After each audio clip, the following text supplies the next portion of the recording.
नमस्कार मित्रांनो, मी संदेश झर द संदेश अकॅडमीमध्ये तुमचं सगळ्यांचं स्वागत करत आहोत. आज तुमच्यासाठी एक नवीन टॉपिक घेऊन आलेलो आहे की मुंबई येथील उच्च न्यायालयात शिपाई पदाच्या भरती निघाली आहे. त्याच्याबद्दलची जे काही तरतुदी त्यांच्या शिपाई या पदासाठी त्या त्या तरतुदीबद्दल आपण आज डिस्कस करणार आहोत, अटी आणि ते. तर त्यांनी काय सांगितलं, मुंबई उच्च न्यायालय याचा न्यायालयाचा न्यायाधिकार त्यांनी काय सांगितलं, मुंबई न्यायालय आणि मुख्यालय तसेच नागपूर आणि औरंगाबाद खंडपीठ. लक्षात ठेवा, नागपूर आणि औरंगाबाद हे दोन खंडपीठ आहे. यांच्या स्थापनेवर शिपाई, हमाल आणि फराश कोणाची भरती निघाली? शिपाई, हमाल आणि फराश या तीन भरत्या निघालेल्या आहे.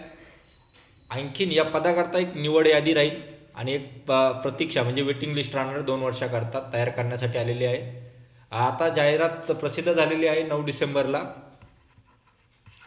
तर उच्च मुंबई न्यायालयासाठी 570 जागा, दिव्यांगांसाठी 4% रिझर्वेशन म्हणजे 23 जागा, निवड यादीमध्ये 547 जागा घेणारे पण वेटिंग लिस्टसाठी 137 जागा ठेवणारे.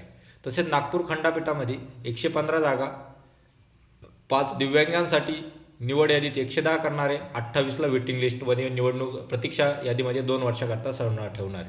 तर तसेच औरंगाबादच्या 102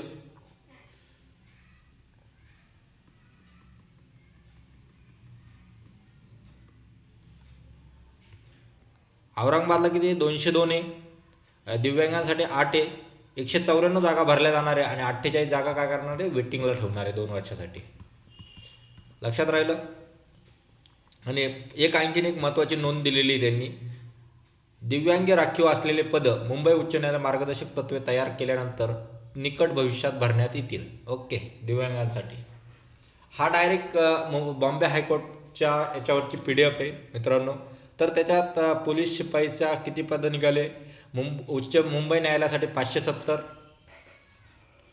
मुंबईसाठी 570, नागपूरसाठी 115 आणि औरंगाबादसाठी 202. त्याच्यामध्ये 4% रिझर्वेशन फॉर दिव्यांगांसाठी आणि निवड यादीमध्ये फक्त 547 भरणारे, उच्च न्यायालयामध्ये दुसऱ्या याच्यामध्ये 110 भरणारे औरंगाबादमध्ये आणि याच्यामध्ये 194 भरणारे औरंगाबादमध्ये आणि नागपूरमध्ये. ओके, आता यांची पात्रता काय सांगितलेली आहे? कमीत कमी 7वी पास पाहिजे. वयोमर्यादा खुला वर्गासाठी 18 वर्ष ते 38 वर्षापर्यंत चालेल. ज्याचं 18 ते 38 वर्ष आहे तो हा फॉर्म भरू शकतो किंवा इलिजिबल आहे. दुसरा सांगितलं आहे, महाराष्ट्र शासनाने निर्देश केलेल्या अनुसूचित जाती, अनुसूचित जमाती, इतर मागासवर्ग आणि विशेष मागासवर्ग उमेदवारांसाठी किती आहे? 18 वर्ष ते 43 आणि विविध मार्गाने अर्ज करणाऱ्या न्यायालयीन कर्मचारी, शासकीय कर्मचाऱ्यांसाठी 18 वर्ष आणि वय मर्यादा लागू नाही आहे. समजलं. आता पात्र उमेदवारांकरता काय अटी आहे? महत्त्वाचा प्रश्न. तो एक भारताचा नागरिक असावा, महाराष्ट्राचा एक आदिवासी असावा म्हणजे महाराष्ट्राचं डोमिसाईल सर्टिफिकेट त्याला अप्लाय करण्यात येईल. त्याने व तिचे चारित्र्य वर्तणूक चांगले असावे म्हणजे एक चारित्र्य सर्टिफिकेट आहे, म्हणजे एक कॅरेक्टर सर्टिफिकेट म्हणता येईल त्याला. कॅरेक्टर सर्टिफिकेट हे मागितलं जाणार आहे. आता कॅरेक्टर सर्टिफिकेट किंवा चरित्र सर्टिफिकेटचा एक फॉर्मॅट दिलेला आहे त्यांनी. तो फॉर्मॅट कसा भरायचा आणि काय करायचं ते तुम्हाला पण मी सांगून देईल. तरी आता तिसरी अट बघूया आपण. तो व ती या करार करण्यास सक्षम असावा, तिला नैतिक पतनाच्या गुन्ह्यासाठी दोषी ठरवण्यात आले नसावे, तिला कोणत्याही न्यायालय किंवा MPSC, UPSC किंवा कोणत्याही राज्य सेवा आयोगाने यांच्याद्वारे आयोजित केलेल्या परीक्षा निवडीमध्ये उपस्थित राहण्यापासून कायमचे काढून टाकले नसावे किंवा अपात्र ठरवलेले नसावे. कोणकोणते न्यायालय, MPSC, UPSC यासारख्या आयोगांनी त्याच्यावर परीक्षा देण्यासाठी प्रतिबंध घातलेला नसावा किंवा अपात्र ठरवलं नसावं. त्याच्यावर कोणतेही फौजदारी न्यायालय दोषी ठरवलेले नसावे, त्याच्याविरुद्ध फौजदारी खटले प्रलंबित नसावा, त्याला किंवा तिला हयात असलेले पती पत्नीची संख्या एकापेक्षा जास्त नसावी, म्हणजे तिचं लग्न झालं असेल तर एकच पती पत्नी पाहिजे. दुसरा प्रश्न, महाराष्ट्र नागरी सेवा लहान कुटुंबाचे प्रतिज्ञापन नियम 2005 नुसार उमेदवारास अर्ज करण्यास दिनांक 28 मार्च 2005 नंतर जन्मलेल्या आलेल्या मुलात हयात असलेल्या मुलांची संख्या 2पेक्षा अधिक नसावी, म्हणजे कमीत कमी 2 मुलं पाहिजेत, नाही जास्तीत जास्त 2 मुलं, आणि कमीत कमी 1 किंवा मुलं नसले तरी ते पण अप्लाय करू शकतात. पुढचा पॉईंट काय दिला त्यांनी, ऑनलाईन शुल्क भरण्याची प्रक्रिया सांगितलेली आहे. 1000 रुपये फी मित्रांनो परीक्षा शुल्क, तो SBI collect online payment gateway सुविधाद्वारे भरण्याचे. SBI कलेक्टर सुविधाद्वारे ऑनलाईन पेमेंट भरण्यासाठी युजर मॅन्युअलमध्ये दिलेल्या निर्देशांचे पालन करणे आवश्यक आहे. अर्ज स्वीकारण्यासाठी फक्त यशस्वी पेमेंट झालेल्या व्यवहाराचाच विचार केला जाईल, म्हणजे पेमेंट ज्यावेळेस सक्सेसफुल होईल त्यावेळेसच तुमचा अर्ज अप्लाय होऊ शकतो, तोपर्यंत अर्ज अप्लाय केला जाणार नाही. परत कोणत्याही परिस्थितीत परीक्षा शुल्क परत दिले जाणार नाही. तुम्ही पेड केलेली फी परत दिली जाणार नाही, म्हणजे तुम्ही जे काय 1000 रुपये भरणार आहात फॉर्मसाठी ते तुम्हाला परत मिळणार नाही आहे कोणत्याही हक्क आणि कोणत्याही याच्यासाठी.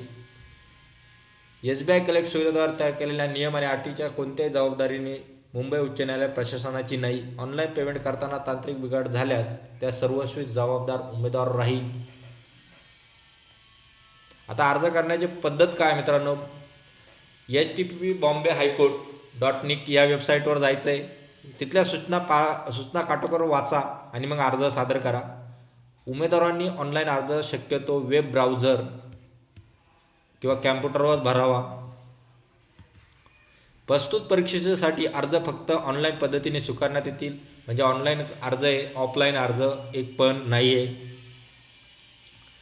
आता पुढचा पॉईंट काय दिला त्यांनी, पात्र उमेदवारास ऑनलाईन अर्ज bombay-high-court.nic.in या वेबसाईटवर 15/12/2025 ते 5/1/2026 पर्यंत सादर करणे आवश्यक आहे. आता डेट कधी सुटलेली आहे, 15/12/2025 ते लास्ट डेट किती आपल्याला मित्रांनो 5 जानेवारी 2026 पर्यंत आहे. यामध्येच जो काय फॉर्म टाकेल त्याचा फॉर्म अप्लाय केला जाणार आहे. आणि फॉर्मची लिंक कधी चालू झालेली, 11 वाजता 15 तारखेला वाजता उघडेल आणि 5 तारखेला संध्याकाळी 5 वाजता बंद होईल. ऑनलाईन पद्धतीने अर्ज करताना उमेदवाराने स्वतःचा पासपोर्ट साईज 3.5 सेंटीमीटर तो 4.5 सेंटीमीटर असावा. स्वतःची स्वाक्षरी कशी असावा, हा झाला फोटो. स्वतःची स्वाक्षरी कशी असावी, 3 सेंटीमीटर टू 2.5 सेंटीमीटर असावा. स्कॅन करून यांची किती पाहिजे, 40 KB पाहिजे आपल्याला, 40 KB जास्त नसावा. फाईल कशी पाहिजे, JPG पाहिजे, फॉर्मॅट असावा. फोटो आणि स्वाक्षरी ही वेगवेगळी अपलोड करावी. आणि नंतर फोटो आणि स्वाक्षरी अपलोड झाल्याची याची खात्री करून घ्यावी. उमेदवारांनी बॉम्बे हायकोर्ट या वेबसाईटवर क्लिक केलेल्या रिक्रुटमेंट येथे पिऊन हमाल अप्लाय ऑनलाईन या ऑप्शन क्लिक करावे. त्यानंतर पेमेंट फी भरावी. नंतर एक रेफरन्स नंबर प्राप्त होईल, ज्या अर्जामध्ये अचूक नमूद करावे, अन्यथा सदर अर्ज नाकारण्यात येईल. ऑनलाईन अर्ज करताना उमेदवारांनी फक्त एकाच आस्थापनेची निवड करावी. म्हणजे तुम्हाला जसं पोलीस भरतीसाठी मित्रांनो एकच जिल्हा निवडता येऊ राहिला एका याच्यासाठी, तसाच याच्यामध्ये शिपाईसाठी पण काय आहे, एकच खंडपीठ निवडता येईल. एक तर मुंबई मेन, नंतर 2 खंडपीठ औरंगाबाद एक, आणि दुसरं नागपूर. यापैकी तुम्हाला एकाच ठिकाणी फॉर्म टाकता येईल असं त्यांचं म्हणणं आहे. कोणत्याही परिस्थितीत स्वीकारली जाणार नाही आणि आस्थापनेची निवड करण्यात योग्य काळजी घ्यावी. म्हणजे तुम्हाला तुमची निवड होईल याची काळजी अशा ठिकाणी फॉर्म टाकणं गरजेचं आहे. आता पुढचा पॉईंट त्यांनी सांगितला आहे, उमेदवारांना नियुक्तीच्या दिनांक 5 वर्षाची सेवा पूर्ण होईपर्यंत कोणत्याही ठिकाणी बदलीसाठी अर्ज करता येणार नाही. आता मित्रांनो काहींनी आता काही पश्चिम महाराष्ट्रातले त्यांनी नागपूर साईडला टाकला, म्हणजे नागपूर खूप लांब जात त्यांना. ते 5 वर्ष त्यांना तिथं सर्व्हिस करायची. 5 वर्षानंतर ते अर्ज करू शकता बदलीचा. ही त्यांनी अट दिलेली एक मोठी. त्यामुळं लक्षात राहू द्या, फॉर्म कोणत्या खंडपीठात टाकायचा किंवा मुंबईला टाकायचा की हे आपण नीट ठरवा. 5 वर्ष बदली होणार नाही. उमेदवाराने आपली सर्व माहिती योग्यरित्या भरून सर्वात शेवटी आय ॲग्री या बटनावर म्हणजे सबमिट हा फॉर्म करावा. हे सगळं तुम्हाला दिसतं. फॉर्म भरताना तुम्हाला कुठं ॲग्री करायचं, काय करायचं हे सगळं दिसणार आहे. अशा प्रकारे फॉर्म भरायचा आहे. नंतर प्रिंट काढायची आहे. प्रिंट काढून त्याच्यावर त्यांनी काय केलं, रजिस्ट्रेशन ID नंबर, डेट आणि बर्थ टाकून प्रिंट काढून त्यावर प्रिंट आऊट दिलेल्या जागेवर स्वतःचा अर्ज भरताना अपलोड केलेला फोटो चिटकावा आणि विविध जागेवर काळ्या पेनाने स्वाक्षरी करावी. अर्जाची प्रिंट आऊट स्वतःकडे जतन करून ठेवावे आणि सदरील अर्ज शैक्षणिक कागदपत्रे आणि कार्यालय पोस्टाने पाठवू नये. मात्र निवड प्रक्रियेच्या दरम्यान या आवश्यकतेच्या वेळी सदरील अर्जाचा प्रत उपलब्ध करावी. म्हणजे जो काय फॉर्म भरणार आहे तुम्ही त्याच्यावर काही तो एक फोटोचा जागे येणार आहे, तिथं फोटो चिटकवणे आणि ज्या ठिकाणी स्वाक्षऱ्या आहे त्या स्वाक्षऱ्या करून, कोणत्या पेनानं स्वाक्षऱ्या करायच्या, काळ्या पेनानं. स्वाक्षऱ्या नाही केल्या ज्यावेळेस तुमची निवडणूक होणार आहे मित्रांनो, त्या ठिकाणी तिथं पण ब्लॅक पेन आणि तुम्ही जो फोटो अपलोड केला आहे तो फोटो घेऊन गेले आणि तो चिटकून दिला तरी होऊन जाईल. ऑनलाईन अर्ज भरत असताना आपण जाहिरातीत नमूद शैक्षणिक पात्रता म्हणजे आता मित्रांनो काय होणार आहे, काहींका 7वी पासचं सर्टिफिकेट मार्कशीट असणार आहे का, नसणार आहे. काहींना आता जे 8वीपर्यंत गव्हर्नमेंटना 1ली ते 8वी ते ग्रेड पद्धत चालू केलेली आहे, ते सर्टिफिकेट ते मार्कशीट अलाउड आहे का, या पण गोष्टी तुम्हाला समजायला पाहिजे. त्या पण गोष्टी मुंबई हायकोर्टने नमूद केलेल्या आहे. त्यांनी काय सांगितलेलं आहे, ऑनलाईन अर्ज भरत असताना जाहिरात नमूद केले शैक्षणिक पात्रता पूर्तता केली असावी तरच आपला अर्ज स्वीकारला जाईल. तुम्ही 7वी पास असाल तरच अर्ज स्वीकारला जाईल. उमेदवाराने एकापेक्षा जास्त ऑनलाईन अर्ज सादर केल्यास तिचा फक्त शेवटचा अर्ज त्यासोबत भरलेले शुल्क विचारात धरले जाईल. म्हणजे तुम्ही किती पण अर्ज करा, ज्या शेवटचा अर्ज राहील आणि त्याचं पेमेंट होईल तोच अर्ज तुमचा ग्राह्य धरला जाणार आहे. आता निवड प्रक्रिया काय मित्रांनो, पहिला प्रश्न निवड प्रक्रिया काय सांगत त्यांची.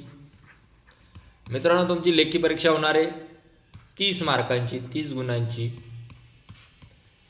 तर उत्तीर्ण किमान गुण तुम्हाला 50% मार्क मिळवायचे. 15 गुण जर पास असाल तरच तुम्ही शारीरिक क्षमता किंवा विशेष अर्हतेसाठी प्राप्त होणार आहात किंवा सिलेक्ट होणार आहात आणि मुलाखत होणार आहे. पहिल्यांदी लेखी परीक्षा होणार आहे 30 मार्कांची, त्याच्यात तुम्हाला 15 मार्क मिळवायचेच आहे. तरच तुम्ही सेकंड स्टेपमध्ये म्हणजे शारीरिक क्षमता, त्यांनी तसं काही सांगितलेलं नाही शारीरिक क्षमतामध्ये तुम्हाला काय करायचं आहे कसं आहे ते काय सांगितलं नाही. ते 30 मार्काचा पेपर होणार, 10 मार्काची शारीरिक क्षमता होणार आणि 10 मार्काची मुलाखत होणार आहे. अशा प्रकारे आणि आणखीन लेखी परीक्षेत अनुत्तीर्ण झालेल्या उमेदवारांना शारीरिक क्षमता परीक्षात बोलवणार आहे. जर तुम्हाला 15पेक्षा मार्क कमी पडले तर तुम्ही डिस्क्वालिफाय झाला. काय झाला, डिस्क्वालिफाईड. म्हणजे तुम्ही त्या लिस्टमधून बाद झाला आणि तुम्हाला पुढल्या ज्या काय 2 स्टेप आहे, एक शारीरिक क्षमता आणि मुलाखत, त्याच्यासाठी बोलवलं जाणार नाही आहे. म्हणजे मित्रांनो तुम्हाला पेपर पास होणं गरजेचं आहे. जवळपास तुम्ही जर टार्गेट ठेवलं मला 25 मार्क मिळालेच पाहिजे तरच तुम्ही या परीक्षेत पास होऊ शकतात किंवा पुढे जाऊ शकतात. आता लेखी परीक्षा अनुत्तीर्ण झाले वरील सर्व परीक्षापत्राचे वेळापत्रक मुंबई हायकोर्ट आणि अधिकृत प्रसिद्ध करण्यात येणार आहे. वेळोवेळी मुंबई हायकोर्टच्या वेबसाईटवर आपल्याला प्रसिद्ध होईल. तसं मी तुम्हाला इन्फॉर्म करून देईल की एक्झाम कधी आहे मित्रांनो. आता पुढलं काय सांगितलं आहे, ज्या उमेदवारांना मुलाखतीला बोलवण्यात येईल त्यांना खालील कागदपत्रांचा प्रमाणित केलेले छायाचित्र पद किंवा मूळ प्रमाणपत्रासह पडताळणी मुलाखतीच्या वेळी सोबत आणणार. आता ज्यांचे मुलाखतीपर्यंत गेले त्यांनी काय काय घेऊन जायचं, जन्मतारखेचा पुरावा म्हणजे दाखला, शाळा सोडल्याचा प्रमाणपत्र, जन्म प्रमाणपत्र किंवा HSC बोर्ड प्रमाणपत्र. म्हणजे आता तुम्ही काय काय घेऊन जाणार आहे, शाळेत सोडल्याचा दाखला घेऊन जाणार आहे, नाहीतर जन्म प्रमाणपत्र किंवा HSC बोर्डाचं प्रमाणपत्र. हे तुम्हाला तारखेचा पुरावा मागणार आहे. पुढचा प्रश्न, पुढचा काय 8 देईल त्यांनी, शारीरिक पात्रतेच्या परीक्षेत चे गुणपत्रक, आता गुणपत्रक आता 7वीचं गुणपत्रक असेल का कुणाकं, हा एक मोठा क्वेश्चन मार्क आहे. त्याच्यासाठी मुंबई हायकोर्टनं काय काय सांगितलं, तुम्ही 7वी 8वी 9वी 10वी 12वी किंवा तत्सम डिप्लोमा कोणतेही मान्यता प्राप्त बोर्ड विद्यापीठातून प्राप्त केलेली इत्यादी असावे. आता नोंद त्यांनी काय सांगितलं, काही शाळांच्या बोर्डाच्या गुणपत्रिकेच्या टक्केवारीऐवजी काय ते ग्रेडच्या स्वरूपात, मी तुम्हाला सांगितलं ग्रेड स्वरूपात, या प्रकारात उमेदवारांना ऑनलाईन अर्ज भरण्यापूर्वी विषयनिहाय मिळालेले गुण, एकूण गुण आणि टक्केवारी असलेले गुणपत्रकच संबंधित शाळा किंवा बोर्डातून मिळवावे लागेल. म्हणजे तुम्हाला जे काय ग्रेड सिस्टम आहे 7वी ते 8वीपर्यंत, ते तुम्हाला पुन्हा शाळेत जाऊन त्यांना टक्केवारीमध्ये तुमचं मार्कशीट घ्यावं लागणार आहे.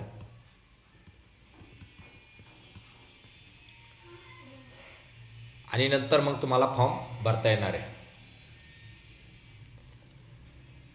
आणि ते गुण संबंधित रकान्यात दिलेल्या भरल्यानुसार भरायचे आहे. आणि नंतर आणखी शैक्षणिक पात्रतेचे प्रमाणपत्र 10वी 12वी किंवा तत्सम किंवा कोणत्याही मान्यता विद्यापीठातून प्राप्त केलेला असावा. जाहिरात प्रसिद्धी नंतरची तारीख असलेले 2 प्रतिष्ठित व्यक्तींनी दिलेले चारित्र्य संपन्नतेचे विशेष प्रमाण असावं. आता 2 नंतर काय करायचं, ते कॅरेक्टर सर्टिफिकेट आहे मित्रांनो. कॅरेक्टर जे सर्टिफिकेट आहे त्याच्यावर काय करायचं, जाहिराती प्रसिद्ध नंतर तारीख असलेली 2 प्रतिष्ठित व्यक्तींना दिलेले चारित्र्यवान संपन्नतेचे प्रमाणपत्र. फॉर्म ए दिलेला आहे त्यांनी याच्यातच, त्याच्यात नमुन्यात तसं टाकायचं आणि 2 प्रतिष्ठित व्यक्ती त्यांची सही घेऊन ते प्रसिद्ध करायचं. त्यांना सक्षम अधिकाऱ्याने प्रदान केलेला जातीचा दाखला उमेदवारासाठी महत्त्वाचा आहे. विशेष अर्हता असल्याबाबतचा दाखला, महाराष्ट्र डॉमेसाईल द्यायचं आहे तुम्हाला. रोजगार कार्यालयात नोंदणी केली असल्यास नोंदणी प्रमाणपत्र द्यायचं आहे. उमेदवार शासकीय कर्मचारी असल्यास सक्षम अधिकाऱ्याची मंजुरी घेतल्यास ना हरकत प्रमाणपत्र आवश्यक राहील. उमेदवाराच्या नावात बदल असेल तर तिच्या उमेदवार दस्तऐवज जसे शासकीय राजपत्र, सक्षम अधिकाऱ्याने जारी केलेले विवाह प्रमाणपत्राची प्रत इत्यादी द्यावं. ज्या मुलींचे लग्न झालेले आहेत त्यांनी मॅरेज सर्टिफिकेट ते करायचं आहे. कारण तुमचं जर नाव चेंज नसेल, नाव चेंज केलेलं नसेल तुम्ही, सरनेम किंवा तुमचं पूर्ण नाव, पतीचं नाव लावले नसेल तर तुम्हाला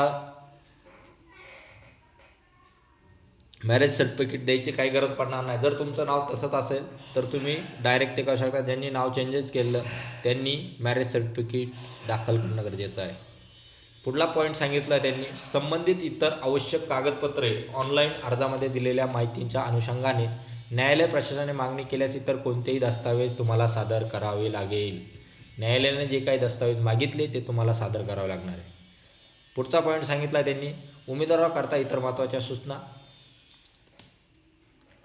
आता पहिल्यांदा उमेदवारांना, आता जे काही उमेदवार फॉर्म भरणार आहे त्यांच्यासाठी महत्त्वाच्या सूचना, तुम्हाला मराठी भाषा बोलता वाचता लिहिता येणे आवश्यक आहे.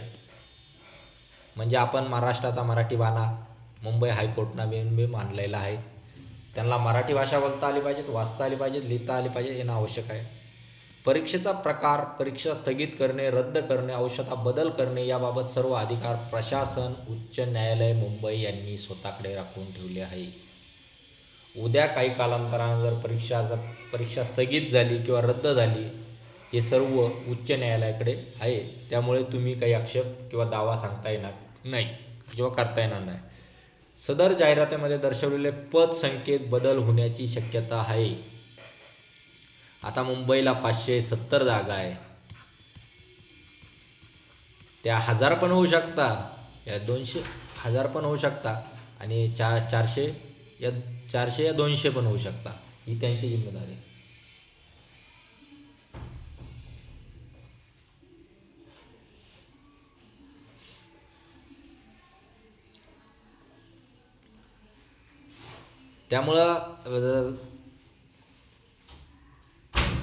त्यामुळं पदसंख्येत जर काही बदल झालेच तर त्याला मुंबई हायकोर्ट जबाबदार राहणार नाही. त्यामुळे तुम्हाला काहीही उमेदवारास नियुक्तीबद्दल हक्क प्रस्थापित करता येणार नाही. म्हणजे माझी नियुक्ती झाली, मला ते द्या, तशी काही जबरदस्ती आपल्याला करता येणार नाही. अर्जदारे जाहिरातीमध्ये नमूद केलेल्या पात्रता अटी शर्तीनुसार पात्र आहे असे समजून त्याला लेखी परीक्षेकरता तात्पुरता प्रवेश देण्यात येईल.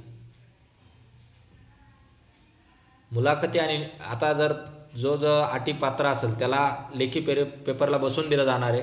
नंतर मुलाखती आणि नियुक्तीपूर्वी उमेदवाराच्या जाहिरातीनुसार पात्रता तपासण्यात येईल. त्यावेळी उमेदवार अपात्र आढळल्यास त्याला मुलाखतीसाठी नियुक्तीसाठी अपात्र ठरवलं जाईल. याची सर्वस्वी जबाबदारी उमेदवाराची राहील. जाहिरात अनुसरून प्राप्त झालेल्या अर्जाच्या संख्येनुसार उमेदवाराचे शैक्षणिक पात्रता व त्यावर गुणवत्तेची अल्पसूची शॉर्टलिस्ट करण्याचे व त्यावर लेखी परीक्षेत आणि किंवा निवड प्रक्रियेत कुठल्याही टप्प्यावर पात्र उमेदवाराची निवड करण्याची गुणमर्यादा ठरवण्याचा सर्व अधिकार प्रशासन उच्च न्यायालयाकडे राखून ठेवलेला आहे. त्यामुळे मित्रांनो काय सांगितलं त्यांनी, अर्जांच्या संख्येनुसार शैक्षणिक पात्रता ही बदलली जाऊ शकते. अर्जांच्या संख्येनुसार शैक्षणिक पात्रता ही बदलली जाऊ शकते. जर ग्रॅज्युएशन झालेला मुलगा जर पोलीस शिपाई पदासाठी किंवा हमालाच्या पदासाठी जर अप्लाय करत राहिला तर अर्जसंख्या जास्त जर झाली तर पात्रता पण बदलू शकते. हा सर्व अधिकार उच्च न्यायालयाने राखून ठेवलेला आहे. केव्हा अर्ज दाखल केला यावरून मुलाखतीचा किंवा नेमणुकीचा हक्क प्रस्थापित होणार नाही. तसेच उमेदवाराच्या उच्च शैक्षणिक पात्रता हा सदर पदाच्या निवडणीसाठी मुख्य आधार मानला जाईल. आणखीन एक महत्त्वाचा मुद्दा त्यांनी सांगितलेला आहे, उच्च शैक्षणिक पात्रता हा सदर पदाच्या निवडीसाठी मुख्य आधार मानला जाईल. म्हणजे तुमची 7वी पास असेल एवढं सर्टिफिकेट देऊन चालणार नाही. तुम्ही 12वीचं जरी सर्टिफिकेट दिलं तर मग तुमचा एक चान्सेस जास्त वाढणार आहे. आता ग्रॅज्युएशनवाल्यांनी जर अप्लाय केलं तर ग्रॅज्युएशनवाले ग्रॅज्युएशनचं ते अप्लाय करणार आहेत. आता पुढचा, परीक्षेच्या वेळेस उमेदवारांना प्रवेश प्रमाणपत्र आणि पडताळणीचे स्वतःचे आधार कार्ड, पॅन कार्ड, वाहन परवाना इत्यादी ओळखपत्र आणावे. आता हे साधं आहे. तुम्ही परीक्षेला जातात त्यावेळेस आयडेंटिटी कार्ड घेऊन जातात. मुलाखतीसाठी बोलवण्यात येणाऱ्या उमेदवारांनी त्यांनी अर्जासोबत नमूद केलेले दाखल केलेले मूळ कागदपत्राच्या मूळ प्रती पडताळणीसाठी आणाव्यात. तसेच कार्यालयास मान्य होईल असे स्वतःचे फोटो जसे मतदार कार्ड, पॅन कार्ड, आधार कार्ड, वाहन परवाना यापैकी एखादा पुरावा आणावा. म्हणजे काय सांगितलं त्यांनी, तुम्ही मुलाखतीला जाणार, तुमचा पेपर पास झाले, तुम्ही मुलाखतीला गेले त्यावेळेस तुम्हाला सांगितलेले होते की एक प्रिंट निघेल, त्या प्रिंटवर तुम्हाला काळ्या बॉलपेनना सह्या करायच्या आहे, जिथं स्वाक्षरी तिथं सह्या करायच्या आहे आणि तुमचा फोटो जो तुम्ही अपलोड केलेला आहे तोच फोटो तुम्हाला चिटकवायचा आहे. ती एक आणि त्याच्यासोबत कोणकोणते डॉक्युमेंट जोडले तुम्ही ते ओरिजिनल प्रतमध्ये घेऊन जायचे तुम्हाला मुलाखतीच्या वेळेस. पात्र उमेदवारास नेमलेल्या तारखांना लेखी परीक्षा, शारीरिक क्षमता, विशेष अर्हता, मूळ प्रमाणपत्र तपासणी, मुलाखतीसाठी सो खर्चाने हजर राहावे. म्हणजे उच्च न्यायालय तुम्हाला परीक्षासाठी किंवा मुलाखतीसाठी किंवा शारीरिक अर्हतेसाठी कोणताही भुगतान करणार नाही किंवा कोणताही पैसा देणार नाही. तुम्ही स्वतःच्या खर्चाने हजर राहावे लागेल. कार्यालयाच्या नियंत्रणाबाहेर कोणत्याही अनपेक्षित घटनेमुळे भरती प्रक्रियेत वेळापत्रक बदलू शकते. काही गोष्टी जर अशा झाल्या तर त्यामुळे प्रक्रियेत वेळापत्रक बदलू शकते असं हा मुंबई हायकोर्टाकडे आहे. उमेदवारांनी उच्च न्यायालय मुंबईच्या अधिकृत संकेतस्थळावर लक्ष ठेवावे. वेळोवेळी कोणकोणत्या बातम्या प्रसिद्ध होतात भरतीबद्दल त्यांनी मुंबई हायकोर्टाकडे लक्ष ठेवावे. पुढचा प्रश्न त्यांनी सांगितला आहे, पुढचा पॉईंट किंवा पुढच्या 8 दिले, उमेदवारांनी कोणत्याही बदलाबाबतची सूचना उशिरा मिळाल्यावर नियोजित तारखेस वेळेस लेखी परीक्षेस शारीरिक क्षमता आणि विशेष अर्हता या मूळ तपासणीस किंवा मुलाखतीस उमेदवार अनुपस्थित राहिला तर उच्च न्यायालय प्रशासनाकडून याबाबत कोणतीही तक्रार, दावा विचारात घेतला जाणार नाही किंवा ऐकला जाणार नाही. म्हणजे तुम्हाला जर परीक्षेचा टाईम टेबल कळाला नाही, परीक्षा वेळ कधी झाली आणि आरतीला पोहोचली नाही तर ते तुम्हाला ग्राह्य धरणार नाही. तुम्ही उच्च न्यायालयावर कोणताही दावा करू शकत नाही. पुढचा पॉईंट त्यांनी सांगितला, उमेदवारांनी नोकरीसाठी केलेल्या अर्जात नमूद केलेली माहिती अंतिम समजण्यात येईल. अर्जाची माहिती बदलाबाबत नंतर कोणत्याही प्रकारचे अर्ज स्वीकारले जाणार नाही अथवा विचारले. म्हणजे तुम्हाला अर्ज एकदम काटेकोरपणे भरायचा आहे. साधा सिंपल काटेकोरपणे भरा, माहिती एकदम स्पष्ट टाका. त्यामुळे तुमचा अर्ज ग्राह्य धरला जाईल. नंतर केलेले बदल ते काय स्वीकारले जाणार नाही. निवड प्रक्रिया सुरू झालेल्या उमेदवाराची निवड झाल्यास किंवा नियुक्ती दिल्यानंतर कोणत्याही क्षणी उमेदवाराच्या अर्जात या परीक्षेत वेळी दिलेली माहिती अगर बनावट कागदपत्र सादर केल्यास, खरी माहिती दडवून ठेवल्यास, निदर्शनास आल्यास तर त्या उमेदवाराची उमेदवारी नियुक्ती कोणत्याही टप्प्यावर रद्द करण्यात येईल. म्हणजे तुमचे काही डॉक्युमेंट चुकीचे भेटलेत तर तुमची झालेली निवडणूक ही कॅन्सल होऊन जाणार आहे. नियुक्ती अल्पसूचित पात्र उमेदवारांसाठी लेखी परीक्षा, शारीरिक क्षमता आणि अर्हता तसेच मुलाखतीचे वेळापत्रक मुंबई न्यायालयाच्या अधिकाऱ्यांना ते दिले जाणार आहे. तसंच उमेदवारांना लेखी परीक्षेसाठी शारीरिक क्षमतेसाठी चाचणीमध्ये मिळवलेल्या गुणांच्या आधारे त्यांच्या अर्जाची छाननी आणि त्यांच्या मुलाखतीच्या वेळी सादर केलेल्या कागदपत्राची पडताळणी केल्यावर उमेदवाराच्या मुलाखतीची पात्रता अंतिमरित्या ठरवण्यात येईल. उमेदवाराची निवड ही लेखी परीक्षा, शारीरिक क्षमता, विशेष अर्हता आणि मुलाखतीत मिळवलेल्या गुणांच्या मेरिट लिस्टच्या आधारे केली जाईल. मंजूर केलेली निवड यादी आणि प्रतीक्षा यादी यासाठी दिनांक फक्त 2 वर्षांसाठीच वैध राहील. त्याची मुदतवाढ न दिल्यास सदरची निवड यादी व प्रतीक्षा यादी ही रद्द करण्यात येईल. म्हणजे 2 वर्षाच्या आधी जर तुम्ही वेटिंग लिस्टवाली जर बोलवलं गेलं तर ठीक, नाही तर तुम्ही डिबार झालेले राहाल.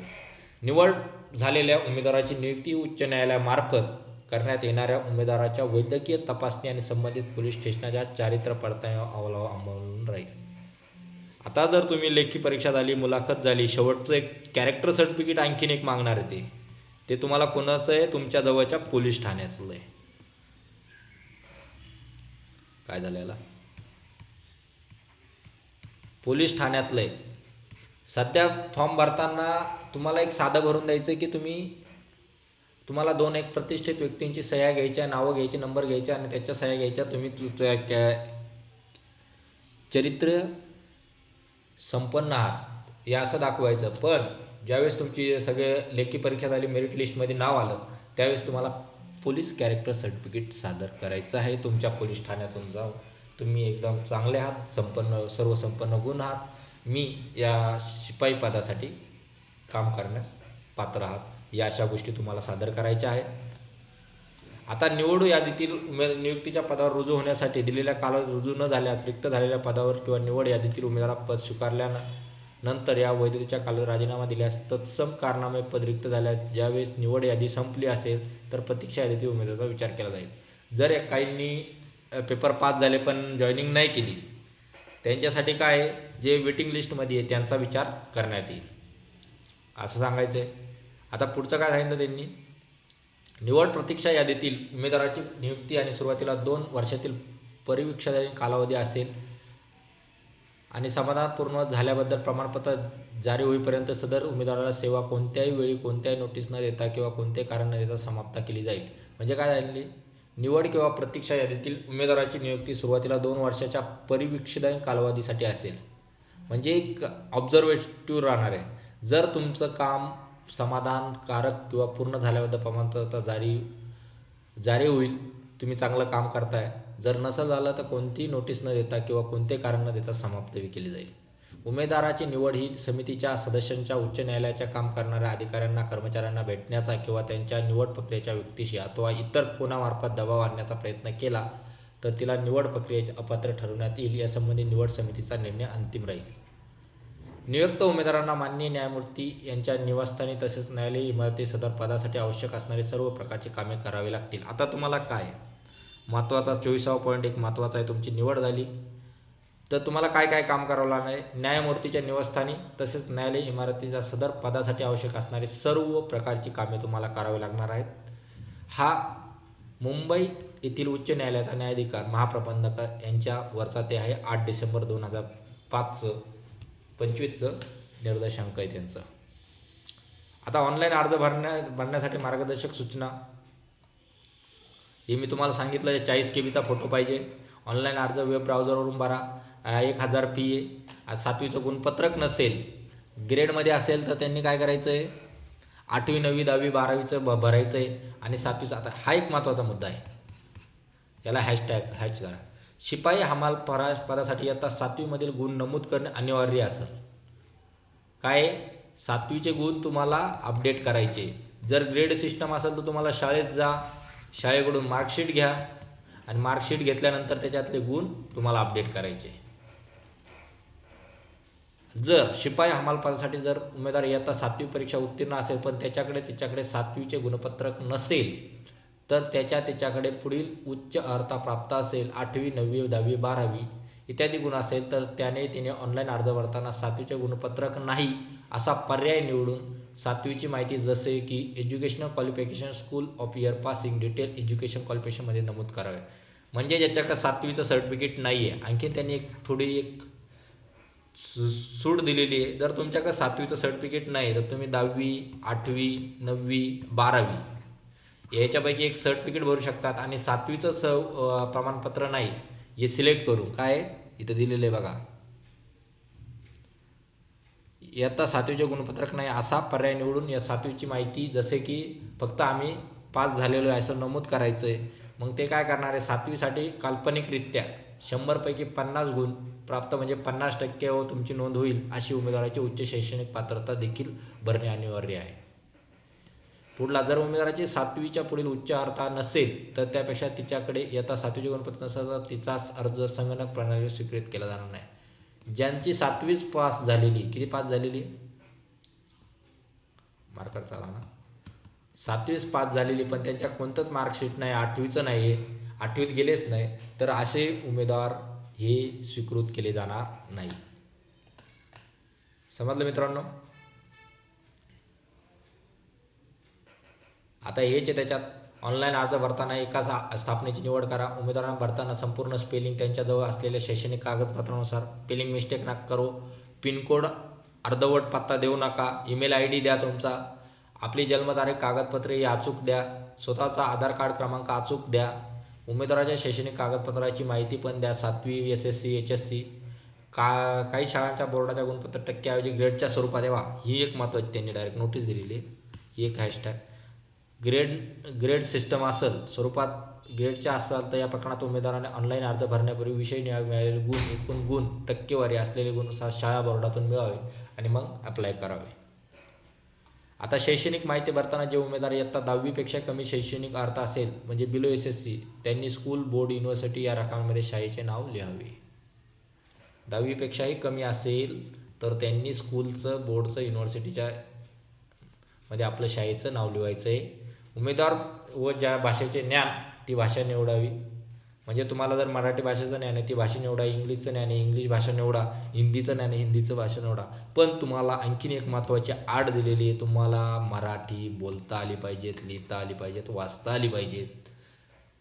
हे मुंबई उच्च न्यायालयाने सांगितलेलं आहे. ही एक महत्त्वाची लक्षात राहू द्या. तुम्ही भाषा जरी भाषेचं ज्ञान निवडलं पण तुम्हाला मराठी लिहिता वाचता येणं गरजेचं आहे.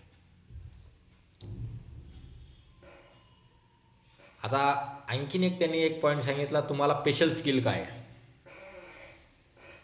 जर तुम्हाला इलेक्ट्रिशियन वर्क येत असेल, म्हणजे काहींचा ITI व्हायला असतो त्यांना इलेक्ट्रिशियन वर्क येतं, पण आता जॉबच्या याच्यामुळे त्यांनी अप्लाय केलं आहे, त्यांना इलेक्ट्रिशियन वर्क असेल तर ते एक स्पेशल स्किल द्यावा. ज्यांना प्लंबिंग येतं ते प्लंबिंग करा, ज्यांना गार्डनिंग येतं, बागकाम येतं, ज्यांना कुकिंग येतं त्यांनी कुकिंग टाका. म्हणजे हे कार्यालयीन व्यवस्थापन जसे की फाईल्स, कागदपत्रे, साहित्याचे नियोजन, स्वच्छता देखभाल, office work management such as the allocation of file and paper of material and cleaning and maintenance, वाहन चालवणे, फोटोकॉपी मशीन वापरणे म्हणजे Xerox machine, knowledge of operating photocopy machine, संगणक विषयाचे ज्ञान, या सगळ्या गोष्टी जे काय तुमचं स्किल आहे ते तुम्ही एक विशेष अर्हता म्हणून भरू शकतात. आता आणखीन मित्रांनो एक महत्त्वाचा पॉईंट आहे, 18वा पॉईंट. हे 16, 17 सगळे सारखेच आहे, 40 KB पाहिजे सबमिट करा हे सगळं. पण 18वा पॉईंट एक महत्त्वाचा पॉईंट आहे, तो आहे तुमचं चरित्र सर्टिफिकेट या कॅरेक्टर सर्टिफिकेट. तर ते काय, उमेदवाराने तिला ओळखत असलेल्या 2 प्रतिष्ठित व्यक्तीकडून चांगली वर्तणूक, चारित्र्यवानाचा बाबतचा दाखला ऑनलाईन जाहिरातीसोबत फॉर्म 1 नमूद केलेला प्राप्त करावा. अर्ज भरताना सदर व्यक्तीची माहिती अर्जात नमूद करावी. सदर दाखला हा जाहिरात प्रसिद्धीनंतरच्या तारखेचा नसावा. सदर प्रतिष्ठित व्यक्ती ही उमेदवाराची जवळची नातेवाईक व मित्र नसावी असं सांगितलेलं आहे. त्यांनी काय सांगितलं आहे, पहिला पॉईंट, हा अर्ज भरताना व्यक्तीची अर्जाची माहिती लिहावी, जवळचा नातेवाईक नसावा, एवढं सांगितलेलं आहे. ओके. आणि हा 2000 म्हणजे तुमचा फॉर्म सुटला आहे 25मध्ये तर तुम्ही 2024चा फॉर्म 2024चं चारित्र सर्टिफिकेट देऊ नाही शकत.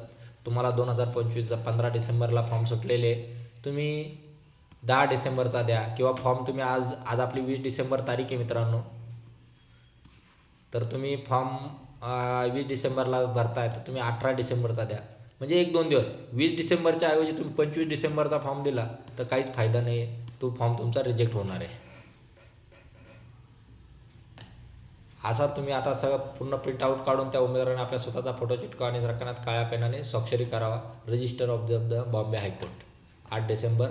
या गोष्टी बऱ्याचशा रिपीट झालेल्या होत्या त्यांच्या PDF मध्ये, त्या मी तुम्हाला पूर्ण. आता फॉर्म ए. आता तुम्ही म्हणशाल सर फॉर्म ए काय? हेच तुमचं चारित्र्य सर्टिफिकेट आहे, चारित्र्य प्रमाणपत्र आहे.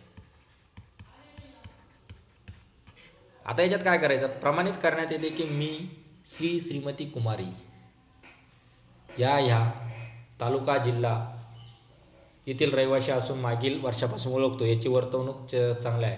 तसं आता मी काय लिहिणार आहे? आता मित्रांना कुमार नाही आहे इथं, फक्त कुमारी मुलींसाठी.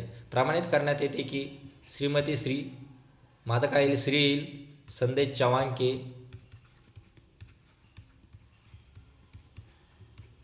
संदेश निवृत्ती चव्हाणके हे या तालुका जिल्हा नाशिक येथील रहिवासी असून मी त्यांना मागील वर्षापासून ओळखतो व त्यांची वर्तणूक चांगली आहे. हे माझ्या नातेवाईक व ते माझे नातेवाईक नाहीत, हे असं इथं लिहून द्यायचं आणि खाली ती दिनांक आणि तिथले वेळ लिहायचं. ते प्रमाणपत्र देणाऱ्याचे नाव, व्यवसाय, सही आणि भ्रमणध्वनी, त्यांची सही घ्यायची, त्यांचं नाव घ्यायचं, त्यांचा व्यवसाय काय, पत्ता घ्यायचा आणि भ्रमणध्वनी क्रमांक टाकायचा त्या 2 प्रतिष्ठित व्यक्तींचा आणि ते स्कॅन करायचं. मित्रांनो काय करायचं? स्कॅन करायचं, प्रिंट काढायची, त्याची स्कॅन करायची आणि ते अपलोड करायचं. असं हे आपलं चारित्र्य सर्टिफिकेट आहे मित्रांनो.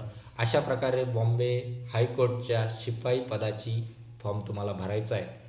आज आपण येथेच थांबूया. जय हिंद, जय भारत.